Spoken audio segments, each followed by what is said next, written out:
Principal. Madame la députée de Repentigny. Monsieur le Président, il y a plus de 1300 proxénètes répertoriés au Québec. Et de l'avis de tous les experts, ce n'est que la pointe de l'iceberg. Montréal est littéralement une plaque tournante de la prostitution au Canada. La liste des séquelles pour les victimes d'exploitation sexuelle est longue. Stérilité chez les jeunes filles d'âge mineur, troubles de santé mentale, état de stress post-traumatique, toxicomanie et j'en passe. Leur taux de mortalité est 40 fois plus grand que la moyenne nationale. Je dépose ce matin un projet de loi tout simple qui permet aux victimes d'exploitation sexuelle et de traite des personnes d'être admissibles à la loi sur l'indemnisation des victimes d'actes criminels. Pour Chantal, dont j'ai assisté à son témoignage, ça lui a pris 2 ans et demi à temps plein avant d'être reconnue comme une victime admissible à l'IVAC. Est-ce que le gouvernement va travailler avec moi pour faire adopter ce projet de loi avant la fin de la session, oui ou non? Madame la ministre de la Justice. Monsieur le Président, je pense que nous sommes tous sensibles à la situation qui nous est présentée par notre collègue ce matin. L'exploitation, il y a actuellement une augmentation quand même substantielle des jeunes qui sont exploités par des réseaux de prédateurs et honnêtement, comme mère, comme femme, ça me préoccupe. Nous allons évidemment prendre connaissance du projet de loi qui est déposé par notre collègue. Nous allons l'analyser, nous pourrons lui revenir.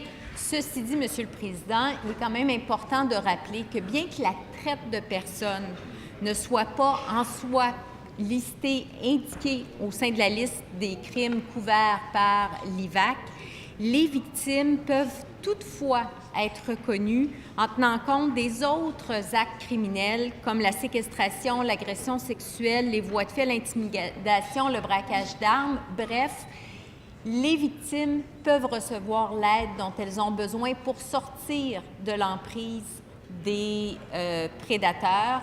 Et le travail est fait, une amélioration aussi de la façon dont les dossiers sont traités au sein de l'IVAC, une préoccupation, un souci d'accompagner ces victimes-là est très présent au sein de l'IVAC. Première complémentaire, Madame la députée de Repentigny. Monsieur le Président, les victimes d'exploitation sexuelle sont des victimes et à ce titre doivent avoir accès à une indemnisation. Le projet de loi 234 a pris 2 jours pour être adopté. Le projet de loi que je dépose repose sur un seul article. Un article qui fait consensus non seulement à l'Assemblée nationale, mais aussi auprès de tous les organismes qui travaillent auprès des victimes et aussi des victimes elles-mêmes. J'ai rencontré Chantal, une ex-prostituée, ça lui a pris 2 ans et demi à temps plein pour être reconnue comme une victime. Est-ce que la ministre va travailler avec moi pour faire adopter ce projet de loi? Madame la ministre de la Justice. Monsieur le Président, comme je l'ai mentionné, nous allons regarder le projet de loi qui a été déposé ce matin.